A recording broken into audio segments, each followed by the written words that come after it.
Lenine aconteceu, assim, um momento eu tinha perdido meu cachorro. E acho que uns 2 meses depois, mais ou menos, aquele sentimento de que não vou pegar mais cachorro. E aí eu tava lá no ponto da casa, fazendo meu mestrado, numa boa, vendo Facebook. E aí veio o anúncio de a menina que tinha resgatado a mãe da cachorra do Lenine. Com um monte de filhotinhos pra adoção, assim. Aí eu disse, Elisa, vem aqui agora. Eu acho que a partir da maternidade eu me tornei uma pessoa muito mais serena, muito mais equilibrada. A gente vai colocando, pesando muitas coisas no nosso dia a dia, vai vendo que muitas coisas não faz sentido, aquele estresse, aquela, né?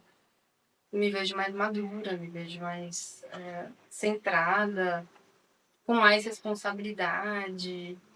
É diferente, sabe? Porque a gente namorava e adotou o Lenine, então a gente teve essa questão da responsabilidade por um outro, né? Aí a gente saiu daqui, foi no mesmo dia pra Campinas. E aí quando chegou lá, é engraçado isso, porque quando a gente chegou lá, tinha aquele monte de cachorro, aqueles filhotinhos, aquelas bolinhas, aquela coisa mais linda do mundo. Vem, Neném, embora. E ele foi o que veio pra cima da gente. Ele levantou, ele tava dormindo, cansado, esse filhote tudo cansado, sim. E veio pra cima da gente, cumprimentar. Quando a gente começou a ideia da adoção, eles não eram a favor. Eles não queriam, na verdade, né? Em todo aquele estereótipo de você não sabe de onde vem, isso, aquilo, aquela estereótipo mesmo, né?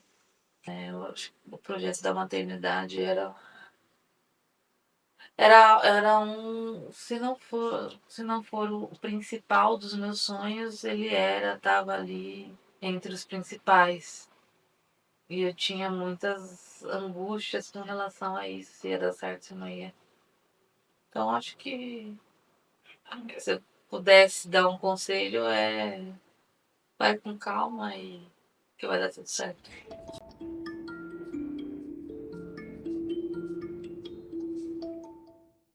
É demais, assim, aí quando as crianças chegaram, ele sentiu muitos ciúmes, porque ele era o filho único da casa, né? Então, tudo rodava em volta dele. E aí, quando as crianças chegaram, ele falou, o que que é isso? Tá acontecendo aqui, que ninguém me avisou nada. Ele ficou meio assim, sabe? Mas depois foi se acostumando com a ideia de ter irmãos. A gente estava literalmente indo pro sítio, era a pandemia, quando a gente recebeu a ligação das crianças. A gente parou no meio do caminho, tinha. Eu nem sei, a gente parou num posto de gasolina pra E comprar. compramos uma caixa de bombom e colocamos a mensagem dentro da caixa de bombom. Eles não são chegados em doce, então eles não queriam abrir a caixa. A gente, não, mas a gente trouxe a caixa pra vocês. Não, Exatamente. não, mas a gente depois a gente abre. Não, mas a gente quer chocolate, né? Abre logo. Eles abriram a caixa e viram a mensagem de que seriam 2 netinhos e tal. O dia que que a Joana conversou com a gente, que falou, eu falo que o nosso amor nasceu naquele papel, né? Que ela deu um papel, um chocolate com papel, e ela falou. Aí eu li, né? A gente não entendeu. Dois bonequinhos. Com dois bonequinhos, né? E aí. Esses netos. Quando as crianças chegaram, né, eu tive que mudar essa. E foi um processo muito. De repente, né? De repente, os 30, no meu foi de repente mãe. Foi um processo. Apesar de estarmos na fila de adoção, a gente não sabia quando isso ia acontecer, se ia acontecer. Diferente de uma gestação que a gente se prepara literalmente 9 meses ali para quando a maternidade, o bebê chegar, né, na verdade. A adoção não, você não sabe. E como foi durante a pandemia, o processo foi muito rápido. Em 15 dias, a gente estava com as crianças aqui dentro de casa, tendo a responsabilidade de criar dois, não era nenhum, dois seres humanos. Então eu me culpava muito por, sei lá, por tudo, né? Por cobrar demais, por brigar, por me estressar às vezes, por não ter tempo suficiente, enfim. Né? Aí as crianças chegaram, eu comprei um monte de livros pra saber o que fazer, porque realmente eu não sabia. Então eu me culpava demais. Quando as minhas filhas vieram, era uma época muito difícil, né? A gente teve muitas dificuldades, né? E para criar, para educar. E assim, eu não tive presente como eu acho que eu sou mais presente hoje como vó, né, amor? A gente, né? Do que como mãe, porque a gente trabalhava, saía cedo e voltava de noite. Quer dizer, era só aquela correria do dia a dia, né? Que hoje eu vejo ela, que é a situação delas, né? Mas o amor é diferente. É Sempre os diferente. avós pegam a parte melhor, né? Graças a Pega a Deus. parte melhor. Chorando vai pro colo da mãe. Eu acho que era uma outra realidade também, É. né? Uma outra realidade de questão de possibilidade, né? Nossos pais trabalhavam fora, então a rotina era diferenciada também, né? Sempre acho que a gente, no dia a dia, reproduz muitas coisas e rompe também muitas coisas. Não educar o Gael para ser um menino, né? Um menino na cidade machista, patriarcal. Não tem Mas não há mas diferenciação não há entre ele e a diferenciação. Bia. É. Eu acho que foi uma grande ruptura de ambos os lados, né? Eu acho que dependendo do que a gente vê. Porque, na verdade, o Gael, ele já demonstra que ele é um menino sem amarras, assim, sem essa preocupação. Ele olha as pessoas e fala: eu tenho duas mães e nenhum papai. Nossa, Bibi é a Elisa. Todinha. Todinha, rabugenta igual. Nossa, tem uma personalidade extremamente forte. Briga muito, Ela é dona, teimosa. mandona, teimosa. É a própria Elisa. E o Gael é próprio G. É impressionante, é um Golden. Ai, ele gosta de dormir abraçado, ele é sentimental. A gente precisa abordar os dois de uma maneira muito diferente. O Gael, é preciso você ter toda uma malemolência com ele, toda uma Exato. todo um cuidado, porque ele fica chateado e tal. Né? Agora, a Bia, você precisa muitas vezes ter Pegar no tranco, assim. Ser um pouco mais firme. ser um pouco mais firme, porque senão ela quer dominar e mandar na gente, inclusive, né?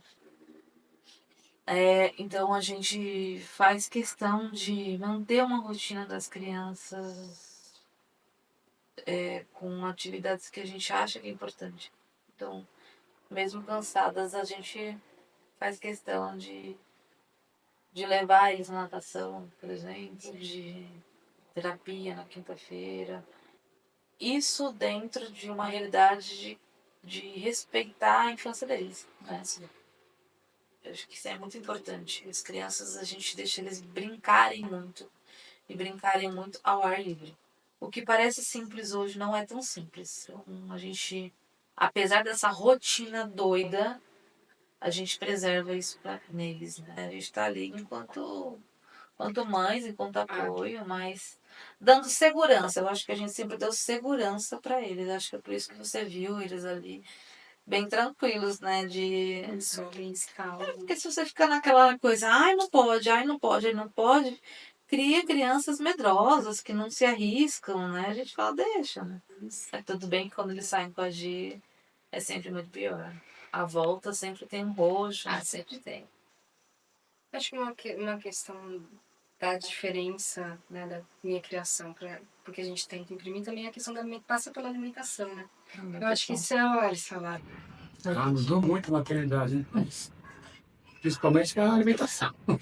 Educação, educação, né? Alimentação. Educação. E com a gente podia fazer tudo, né? E agora elas, com as crianças, não pode fazer nada. Comida, tem tudo saudável. Não pode mandar danoninho, chocolate, comer nada. Ai, amor, você tinha que falar, né? Óbvio, a gente não vai criar nossos filhos numa bolha. Eles vão comer doce em alguma medida, vão tomar ali um refrigerante, né? Mas se a gente puder retardar essa experiência e treinar o paladar deles para uma alimentação saudável, a gente está, acredito eu, investindo em saúde. Eu acho que a maternidade é isso, né? Ela literalmente mudou tudo. Mudou a forma de pensar, mudou o meu cotidiano, mudou as minhas prioridades. Então, quando a gente escuta aquela frase, quando você for mãe, você vai entender. É literalmente isso. Não é fácil equilibrar essa rotina de o casal, nossa, com eles. A gente tem o nosso momento, principalmente no café da manhã, que é onde a gente levou eles para a escola, né? A gente tem o nosso momento de conversar enquanto um casal, enquanto duas adultas, né? E pra gente se olhar no olho e saber o que tá acontecendo, né? Mas a gente procura também ter as nossas individualidades no dia a dia também, pra gente não esquecer quem somos, né? Então, a gente casou, entrou na fila da adoção, e paralelo a isso, a gente falou, vamos tentar também engravidar, né? Porque também era um desejo engravidar. Nós fizemos, acho que, 3 tentativas de inseminação comigo, mas não deu certo. Então foram 3 tentativas que mexeram bastante que mexeu bastante com a gente, né? De não ter dado certo. Mas a gente falou, tá bom, então não é o momento, vamos esperar, a gente tá na fila da adoção já. E mais tarde a gente falou, a gente queria aumentar a família, vamos lá. Falei, você tá doida? E aí a gente foi sem muita pretensão, se ia dar certo, se não ia, né? Eu falei, eu não vou dessa vez, não tem condições. Deu pra pensar em ir. E aí ela falou, não vou agora, tenho 35 anos. Esse aqui sou eu que tenho tô grávida. E foi isso. E aí a gente encarou esse novo momento. Foi uma escolha, e eu acredito que foi uma escolha bem acertada, viu? Porque é um momento extremamente delicado que o meu corpo não tinha sido testado para esse momento de gravidez, de gestação. A gente acreditou que desta forma a gente ia se preservar e preservar a expectativa dos nossos familiares próximos. Porque ia ficar aquela, né? Então a gente não queria esse tipo de pressão, esse tipo de preocupação.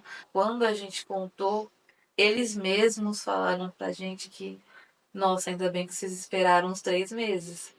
Porque a gente. Eles não iam aguentar, eles iam contar para as pessoas, porque é uma notícia muito feliz, né? Impressionante o quanto a guarda dos filhos é da mulher. Ora, se não é. Porque ela tudo socorre, mas não há quem cuide das suas feridas. Internas, físicas, psicológicas. Ela já não tem mais tempo para produzir, para se cuidar, para uma vida social, para uma amiga que levante seu astral, para uma viagem pro litoral, um bom livro na prateleira de seu arsenal ou um churrasco, sem as crianças no quintal. A ciência de que o primeiro passo passou. Passou e você não viu. O dente caiu, já nasceu e você nem olhou. O choro gritou, mas também era em seu peito, porque éramos nós 3 querendo o leito. Desespera tanto que chora a mãe de um lado e os filhos lá no outro canto.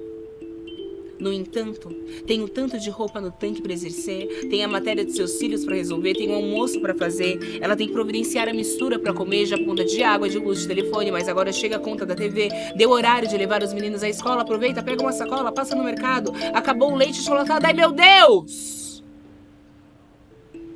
Mas seus filhos a todo instante é com ela que contam, sabe que tem abrigo.